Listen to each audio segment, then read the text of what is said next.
வணக்கம் நண்பர்களே, நான் ரவி, வயது 27. சென்னையில் மென்பொருள் அலுவலகத்தில் வேலை பார்க்கிறேன். என் மனைவி சுமதி, வயது 25. எங்களுக்கு 2 வருடத்திற்கு முன்னால் தான் திருமணம் ஆனது. நாங்கள் சந்தோஷமாக இருப்பதற்காக 1 வருடம் குழந்தை வேண்டாம் என்று இருந்தோம். எங்களின் வாழ்க்கையில் ஒவ்வொரு நாளையும் சந்தோஷமாக கழித்து வந்தோம். இப்போது என் மனைவி 8 மாத கர்ப்பிணி. அடுத்த மாதம் வளைகாப்பு பண்ண போகிறோம். இந்த கதையின் நாயகி என் மனைவியின் அக்கா. அவள் பெயர் ரம்யா, வயது 30. அவள் கிராமத்து அழகி. அவள் மீது எனக்கு எந்த மோகமும் இருந்ததில்லை. ஆனால் அதுவும் நடக்குமென்று அந்த சம்பவம் நடக்கும் வரையில் தெரியாது. ஆனால் அவள் கிராமத்தில் பேசுவது போல கலகலப்பாகும் டபுள் மீனிங் பேசிக்கொண்டே என்னை வம்பு இழுப்பாள். நானும் மதினி என்று மரியாதை விடணும். சில நேரத்தில் டபுள் மீனிங் ஆகும் பேசுவேன். என் மனைவிக்கு வளைகாப்பு போட்டுக்கொண்டு திண்டுக்கல்லில் உள்ள அவள் அம்மா வீட்டிற்கு சென்றாள். கல்யாணம் முதல் இப்ப வரை என் மனைவியும் நானும் ஒரு நாள் கூட விட்டு வைத்ததில்லை. எனக்கு அதிகம் ஈடுபாடு உண்டு. ஆனால் இதுவரை மனைவியை தவிர வேறு யாரையும் தொட்டதில்லை. என் மனைவி ஊருக்கு சென்ற பிறகு 1 வாரம் கழித்து அவளுக்கு போன் செய்து ரொம்ப ஆசையா இருக்கிறேன், நீ இல்லாமல் இருக்க முடியாது என்று சொன்னேன். என் மனைவியும் என் நிலைமையை புரிந்து கொண்டு ஊருக்கு வாங்க என்று சொன்னாள். நானும் அன்று இரவு பஸ் பிடித்து ஊருக்கு காலையில் என் மனைவியின் அம்மா வீட்டிற்கு சென்றேன். என்னுடைய அத்தையும் மாமாவும் வாங்க மாப்ள என்று வரவேற்றார்கள். அவர்கள் இருவரும் வெளியே விசேஷத்திற்கு போகிறோம், இரவு தான் வருவோம் என்று சொல்லிவிட்டு சென்றார்கள். நானும் சரி என்று என் மனைவியை பார்ப்பதற்கு அவள் அறைக்குள் சென்றேன். அவள் சேலை கட்டிக்கொண்டு வேலை செய்து கொண்டிருந்தாள். நான் அவள் பின்னால் சென்று கட்டி பிடித்தேன். அவள் அதிர்ந்து போய் திரும்பி பார்த்தாள். நான் என்றவுடன் என்னுடன் சேர்ந்து முத்தம் கொடுத்தாள். அவளுடைய வயிறு பெரிதாக இருந்த காரணத்தினால் அதிகமாக இணைந்து கட்டி பிடிக்க முடியவில்லை. நான் அவளுக்கு முத்தம் கொடுத்து கொண்டு, உங்கள் அப்பா அம்மா போயிட்டு வர இரவு ஆகும் என்றார்கள். என் மனைவி அது தெரிந்துதான் உங்களை இன்று வர சொன்னேன் என்று சொன்னாள். என் மனைவி எனக்கு வேலை இருக்கிறது என்று சொல்லிவிட்டு பாத்ரூம் சென்று கழுவி விட்டு வந்தாள். என்னையும் குளிக்கச் சொல்லி அனுப்பினாள். நானும் நம்ம வயக்காட்டில் போய் குளித்துவிட்டு வருகிறேன் என்று சொல்லிவிட்டு சென்றேன்.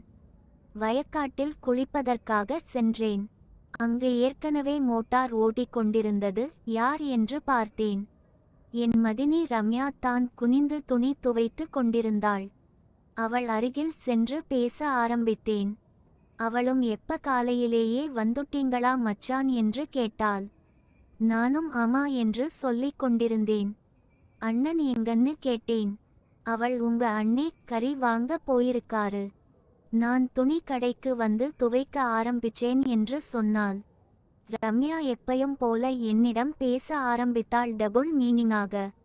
என்ன மச்சான், காலங்காத்தாலே என் தங்கச்சி நிலத்துல உங்க கலப்பை போட்டு உழுது கொண்டிருந்தீர்கள் என்று சொன்னாள். நான் அதிர்ச்சியாய் அப்படி எல்லாம் இல்லை என்று சொன்னேன். ரம்யா, நான் தான் வந்து பார்த்துட்டு போனேன் மச்சான். அப்புறம் எப்படி போய் சொல்றீங்க என்று சொன்னாள். நீங்க எப்ப வந்தீங்க என்று கேட்டேன். நான் அம்மா வீட்டுக்கு வரும் பொழுது அங்கு யாரும் இல்லை. ஆனால் என் தங்கச்சியின் சவுண்ட் கேட்டது.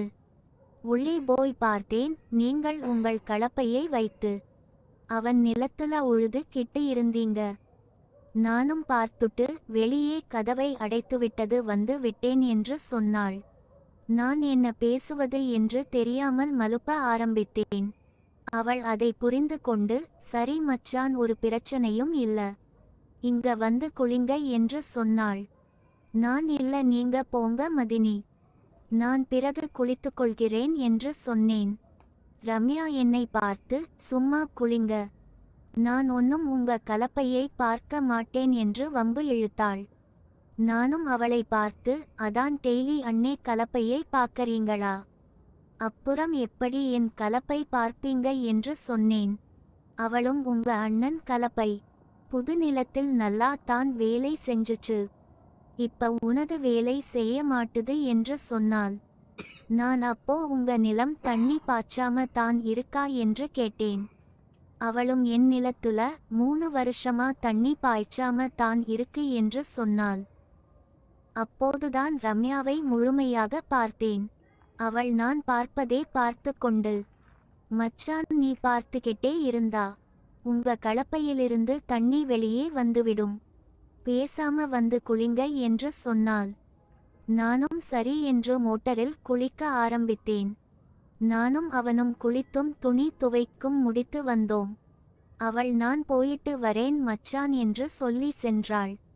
அவள் போகும்போது நான் மதினி என்று கூப்பிட்டேன். அவள் சொல்லுங்க மச்சான் என்று சொன்னாள். நான் நல்லா ஆடுது மதினி என்று சொன்னேன்.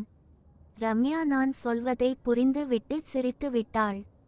எனக்கு அவள் இவ்வளவு தானா, நான் கூட நீங்க வேற ஏதும் சொல்ல போறீங்க என்று நினைத்தேன் என்று சொன்னாள். வேற என்ன சொல்ல போறேன் என்று நீங்கள் நினைத்தீர்கள் என்று கேட்டேன். அவள் நான் கூட என்னை கூப்பிட்டு உங்கள் கலப்பை வைத்து என் நிலத்துல உழுதுவீங்க என்று நினைத்தேன். அப்படி சொல்லி தலையை குனிந்து கொண்டாள். நானும் வந்தவரை லாபம் என்று நீங்க சொன்னீங்கன்னா இப்பயே உங்க நிலத்துல தண்ணி பாய்ச்சுவேன் என்று சொன்னேன். ரம்யாவும் இந்த நிலத்தை தொட்டு பொறுமையா உழுது தான் தண்ணி பாய்ச்சணும், அவசரமாக பாய்ச்ச வேண்டாம் என்று சொன்னால. நான் எப்ப தண்ணி பாய்ச்ச வேண்டும் என்று சொல்லுங்க என்று சொன்னேன். அவளும் உங்க அண்ணே நாளைக்கு வேலை விஷயமாக ஊருக்கு போறாரு, அப்போ வந்து என் நிலத்துல உழுது தண்ணி பாய்ச்சிங்க, உங்களுக்கு நல்லா உழுத தெரியுமா என்று கேட்டாள். நானும் காலையில பார்த்தீங்களா எப்படி உழுதுதேன் என்று சொன்னேன். அவளும் நல்லா தான் உழுந்தீங்க, அதே மாதிரி நாளைக்கு காலையில 10 மணிக்கு வந்து உழுதுங்க என்று சொல்லிவிட்டு சென்றாள். நானும் வீட்டுக்கு சென்று என் மனைவியை ரம்யாவை நினைத்து கொண்டு இருந்தேன். அடுத்த நாள் காலையில் என் நண்பனை பார்க்க செல்வதாக சொல்லிவிட்டு ரம்யா வீட்டிற்கு சென்றேன். ரம்யாவின் வீட்டை சென்ற பிறகு கதவை தட்டினேன். கதவை திறந்தாள் ரம்யா. அவளை பார்த்து பிரமித்து போய்விட்டேன். அவள் கிளி பச்சை கலரில் சேலை கட்டி தலை நிறைய மல்லிகை பூ வைத்து செம்மையாக இருந்தாள். நான் அவளை பார்த்து கொண்டே உள்ளே சென்றேன். அவ்வளவு கதவை அடைத்து விட்டு உள்ளே வந்தாள். அவள் எனக்காக சாப்பாடு செய்து இருந்தாள். இருவரும் அமர்ந்து கொண்டு சாப்பிட்டு முடித்தோம். சிறிது நேரம் அவள் புருஷனை பற்றி பேசினாள். நானும் கேட்டுக்கொண்டேன். நான் ரம்யாவை பார்த்து உங்க நிலத்தை இங்க வச்சு உழுகவா இல்ல உள்ள வச்சு உழுகவா என்று கேட்டேன். அவளும் உங்களுக்கு எங்கு வசதியோ அங்கு வச்சு உழுதுங்க என்று சொன்னாள். அவர் சொல்லி முடித்த உடனே அவள் எதிர்பார்க்காத சந்தோஷத்தை அவளுக்கு அள்ளிக் கொடுத்தேன். அடுத்த நாள் காலையில் ஊருக்கு சென்றேன்.